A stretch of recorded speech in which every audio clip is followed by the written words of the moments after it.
Bismillahirrahmanirrahim. Assalamualaikum warahmatullahi wabarakatuh. Alhamdulillah, Allahu Akbar. Asyhadu an la ilaha illallah wa asyhadu anna sayyidana Muhammadan khairul khalqi wal bashar. Nurun adha'a lana yaumal hajjil akbar. Afdalu man labba wa shalla wa hajja wa atamar.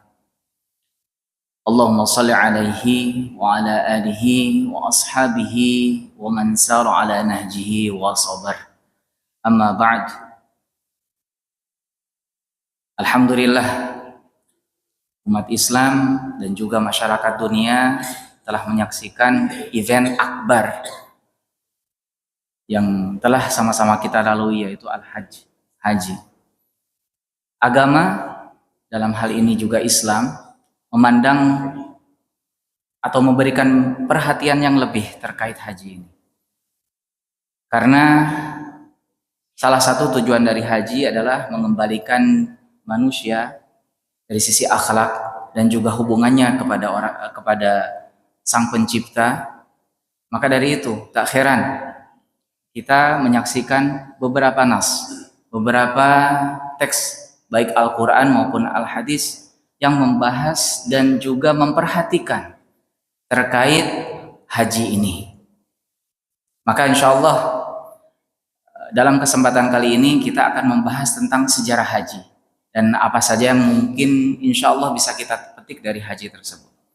Hadirin jamaah salat subuh Masjid Qaryah Thayyibah yang kami muliakan, jika kita memperhatikan dari sisi tawaf, kita disajikan sebuah pemandangan yang seolah-olah kita kembali ke masa lampau, di mana kita dituntut untuk bersikap berbeda dari kebiasaan yang biasa kita lalui. Salah satu contohnya ketika tawaf, kita melaksanakan tawaf itu berlawanan dengan arah jarum jam. Seolah-olah kita harus memikirkan, menganalisa siapa asal kita, siapa asal manusia, dan apa sebenarnya tujuan manusia itu diciptakan. Dalam hal ini kami akan membagi dalam beberapa fase. Yang penting-penting saja insya Allah akan kita bahas. Yang pertama, kita mundur jauh ke belakang sebelum penciptaan manusia.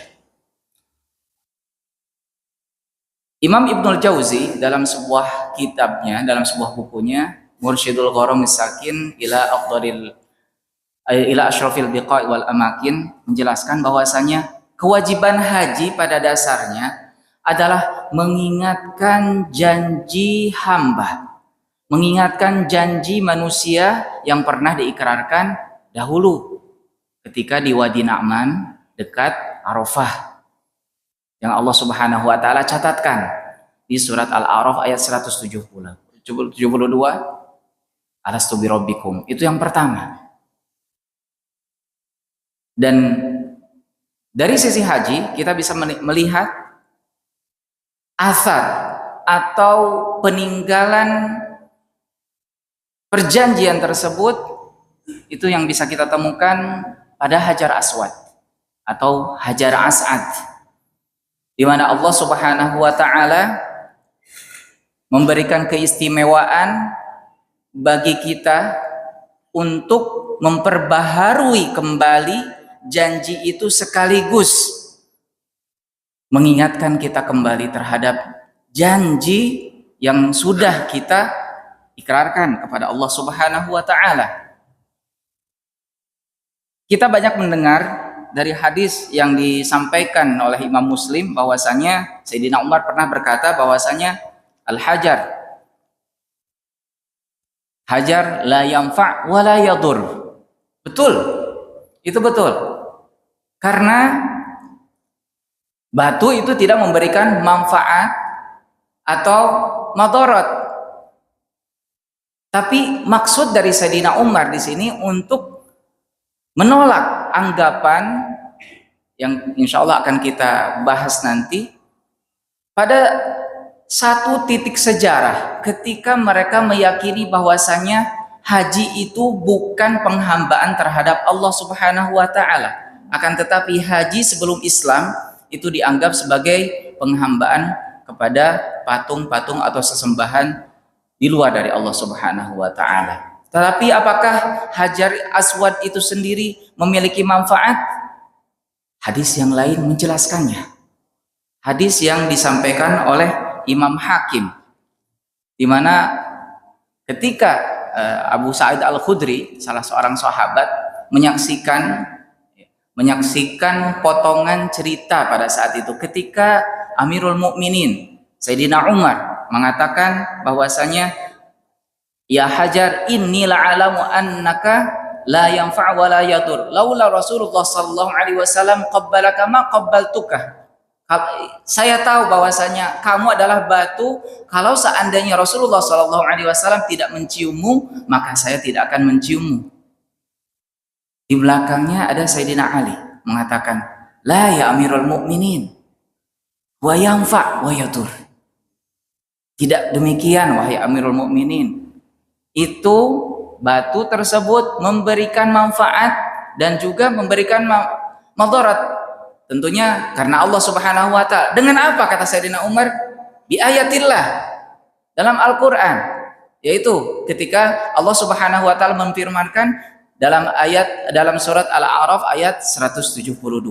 Kemudian beliau menambahkan juga di sana bahwasanya Rasulullah Shallallahu alaihi wasallam menjelaskan bahwasanya batu tersebut akan dibangkitkan pada hari kiamat, lahu ainan, lahu lisan daliq, lisan yang fasih, akan menjelaskan siapa saja yang pernah yastalimu, yang pernah salam kepada dia, ya baik itu menciumnya ataupun dari kejauhan ataupun hanya dengan isyarat tangan ataupun tongkat sebagaimana yang dilakukan oleh Sayyidina Rasulullah Sallallahu Alaihi Wasallam.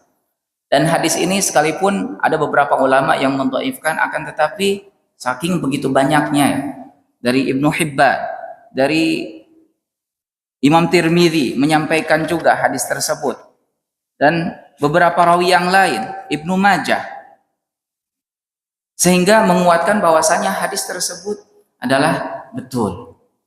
Kita tidak meyakini bahwasanya batu itu yang memberikan manfaat, bukan, akan tetapi Allah Subhanahu wa taala memberikan fungsi kepada batu itu sebagai janji kita, memperkuat janji yang telah kita ikrarkan dahulu pada masa di alam roh sebelum kita dilahirkan.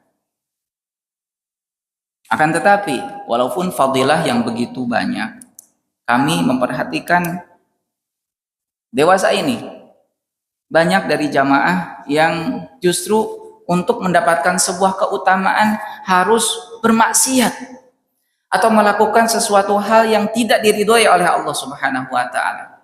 Ketika agama memberikan sebuah kemudahan atau keutamaan, maka agama senantiasa memberikan aturan yang memudahkan kepada kita. Kalau seandainya tidak mampu untuk menciumnya, maka dengan tangan saja.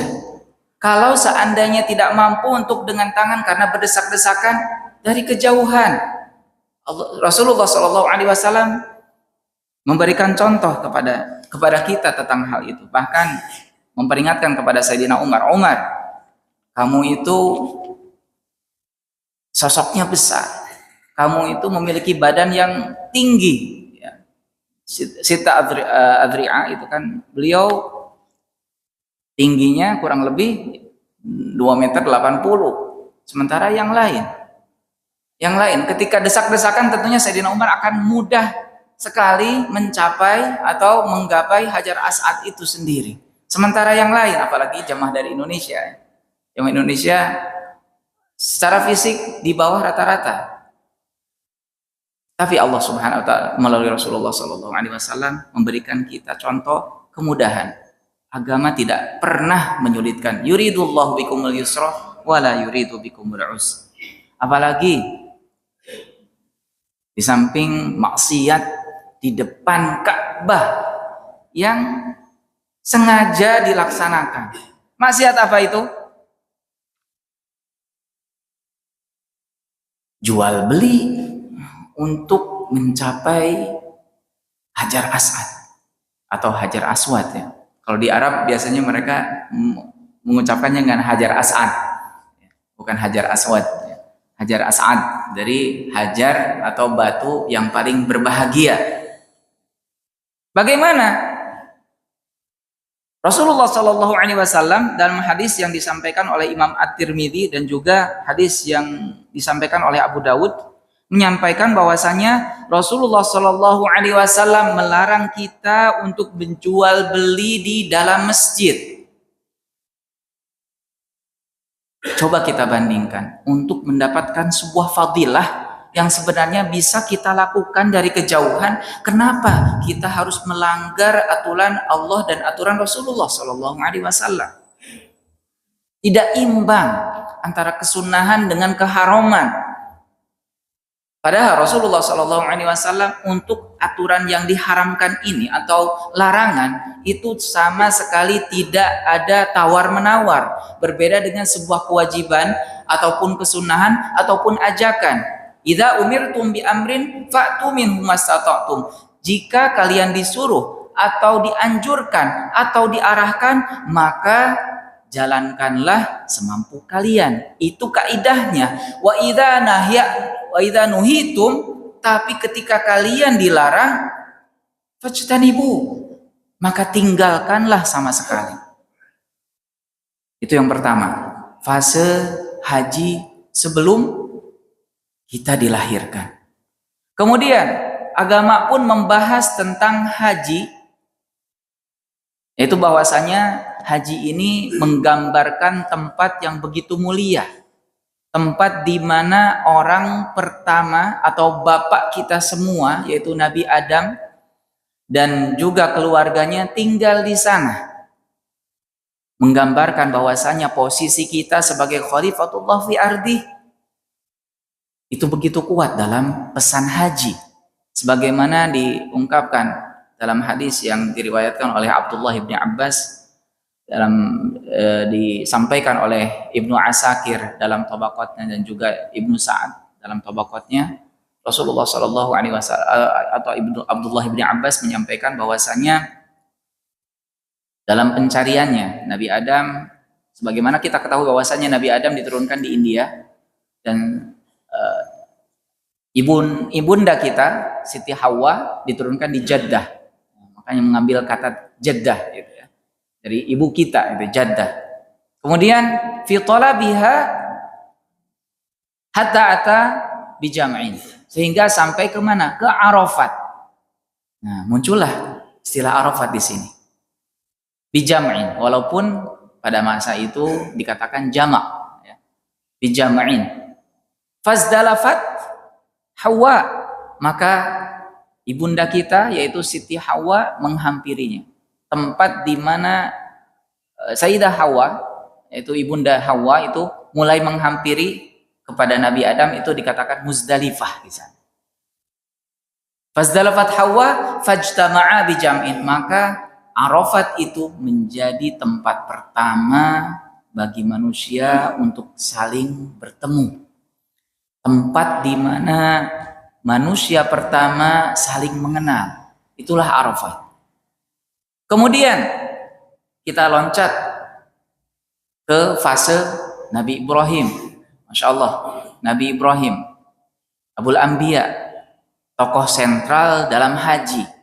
Tokoh yang menjadi syarat bagi kita untuk menggapai derajat ihsan.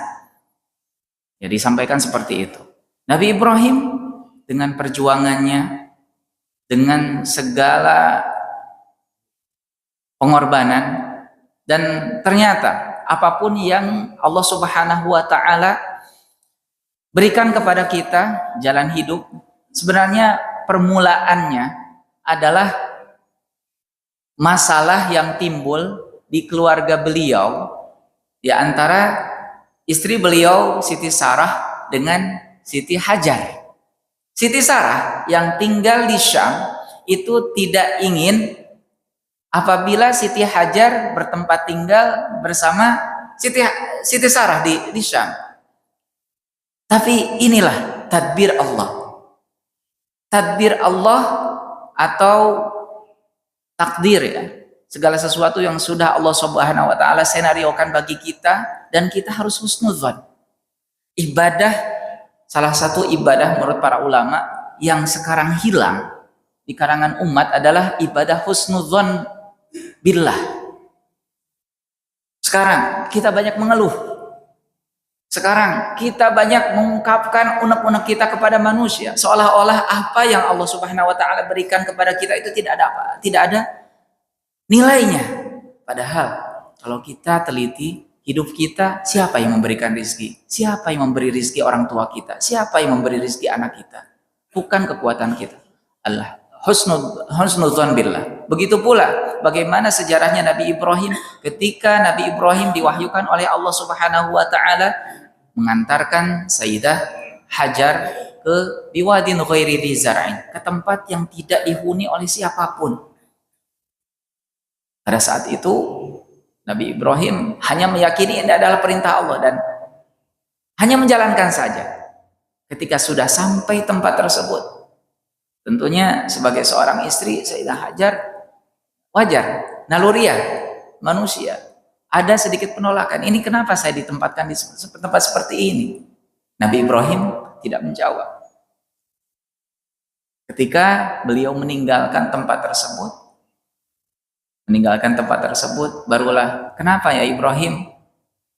Maka barulah Siti Hajar barulah Siti Hajar memahami. Allahu amuruka, apakah Allah Subhanahu wa taala yang menyuruhmu? Nah, di saat itu idzan la yudayyi'na. Ketika Allah Subhanahu wa taala yang menyuruh kepada kita, maka Allah tidak akan menyia-nyiakan. Begitu pula dalam hidup. Jangan sekali-kali kita memprotes apa yang Allah Subhanahu wa taala tuliskan buat kita. Husnudzon billah itu ketika kita pegang sampai akhir hayat kita, insya Allah ketika kita membuka mata kita kembali nanti di barzah, kita akan mendapatkan kebaikan yang begitu banyak. Insya Allah. Sebagaimana Sayyidah Hajar mendapatkan kebaikan yang begitu banyak. Bahkan kita pun mendapat kebaikan dari apa yang Allah Subhanahu wa taala tuliskan bagi rumah tangga Nabi Ibrahim. Setelah 10 tahun dan beranjak dewasa, Ismail terpisah dan tidak banyak berinteraksi dengan Nabi Ibrahim. Dan selayaknya sebagai seorang bapak ketika bertemu dengan anaknya, keluarganya, tentunya rasa kangen itu menggelora. Namun kalau kita sebagai seorang bapak bertemu anak yang sudah lama tidak ketemu, apa yang akan kita lakukan? Akan memberikan hadiah, akan memberikan sebuah kejutan yang bisa membahagiakannya. Cuma masalahnya Nabi Ibrahim ketika datang itu sudah diwahyukan, misinya apa? Diberikanlah hadiah, yaitu hadiahnya apa? Ya bunayya inni ara fil manami anni atba'u. Ya anakku, saya menerima wahyu pertama kali ketemu ketika beranjak dewasa. Saya menerima perintah dari Allah Subhanahu wa taala untuk saya menerima beliau tidak mengatakan itu perintah dari Allah.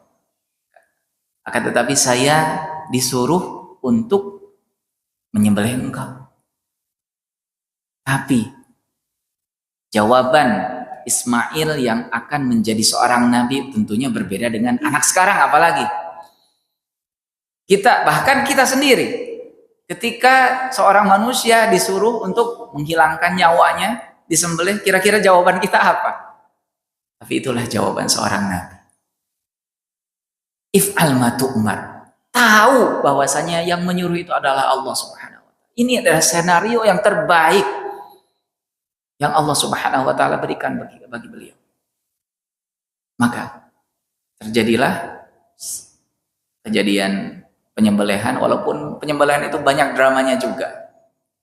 Ya, ketika pisaunya tumpul, maka Ismail memberikan usulan kepada bapaknya. Bapak, kalau seandainya saya terlentang seperti ini, kamu akan nggak tega. Kau tidak akan tega untuk menyembelih saya, maka ini ya, posisinya diganti. Dan seperti itu.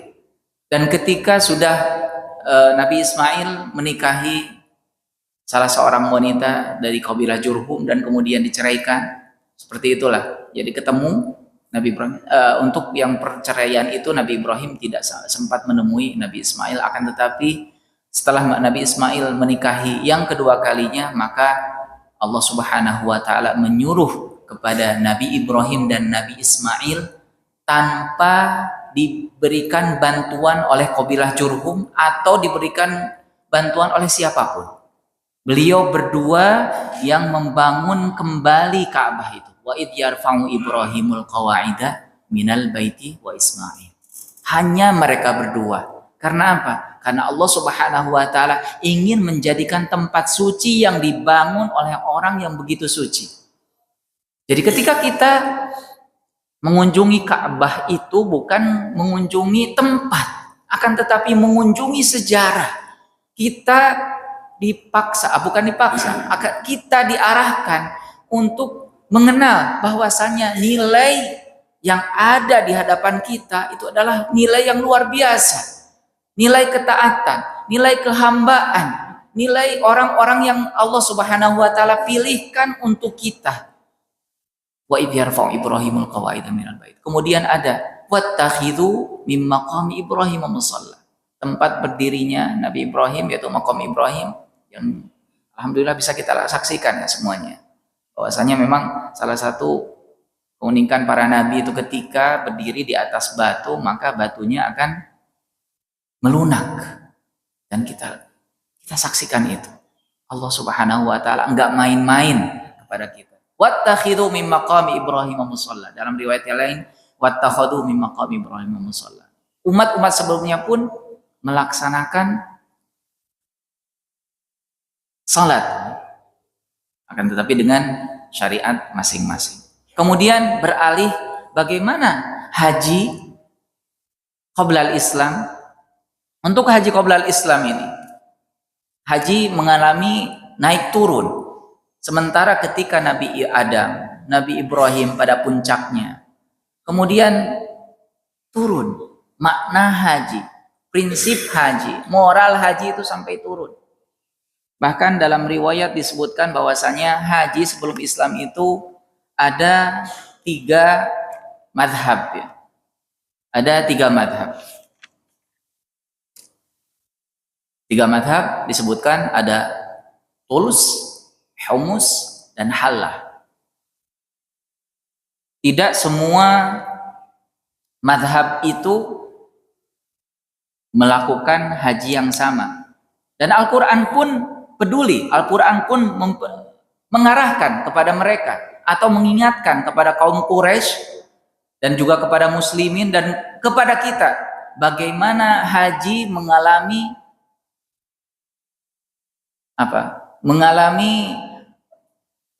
penyelewengan atau melenceng dari arah yang seharusnya dikerjakan. Para ahli sejarah menyebutkan bahwasanya humus ini adalah kaum Quraisy. Mereka berhaji dengan beberapa adat yang agak sedikit aneh. Humus dan hallah ini ketika berhaji mereka tidak melalui pintu, akan tetapi loncat ke atas, gitu. Dan juga untuk humus itu sendiri, karena kaum Quraisy dulu ada yang ulama berpendapat yang mengatakan sebuah pendapat bahwasanya Rasulullah SAW ahmusi juga, ya, madhabnya humus sebelum Islam. Dan mereka ini humus ini karena kaum pribumi tidak pergi ke Arafat, mereka menetap di Muzdalifah saja. Ya, ada Hallah. Siapa Hallah ini? Hallah ini adalah kelompok yang mereka datang jauh dan merekalah yang biasanya haji dengan tidak memakai pakaian. Hallah. Kemudian bagaimanakah ritual haji ketika zaman sebelum Islam?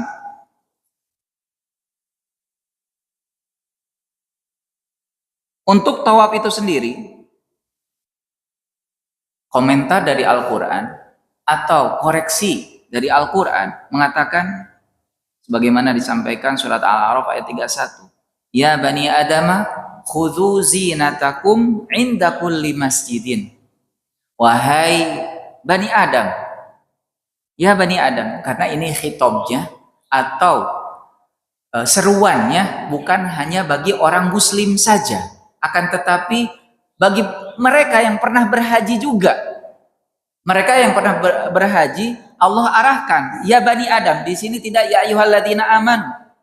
Tapi bagaimanakah sikap yang seharusnya seorang manusia perbuat ketika mereka bersolat? Ikhudhu zinatakum inda kulli masjid. Maka tutupilah aurat yang kamu miliki. Ini tentunya menentang keyakinan ya sebagian dari orang Hallah. Karena orang Hallah ini bagaimana? Jadi mereka ada sebuah aturan yang diterapkan oleh kabilah Humus ketika berhaji, itu pakaian yang dipakai ketika berhaji itu harus ditanggalkan. Jadi dari rumah sampai ke tanah haram, pakaian yang dulu pernah kita bawa atau pernah kita pakai itu harus ditanggalkan semuanya. Ditanggalkan, dan bagaimana dia mendapatkan pakaian barunya? Nah, orang Hallah dan orang Tulus ya, Tuls ya, kabilah Tulus ini meminta atau mencari atau memohon atau meminjam kepada kabilah Humus pakaian ihram. Kalau yang dapat ya syukur. Kalau yang nggak dapat ya itu yang mereka tawaf dengan telanjang. Ya, na'udzubillah, ini penyimpangan. Maka Allah Subhanahu wa taala mengarahkan atau membetulkan, mengkoreksi dari hal-hal tersebut.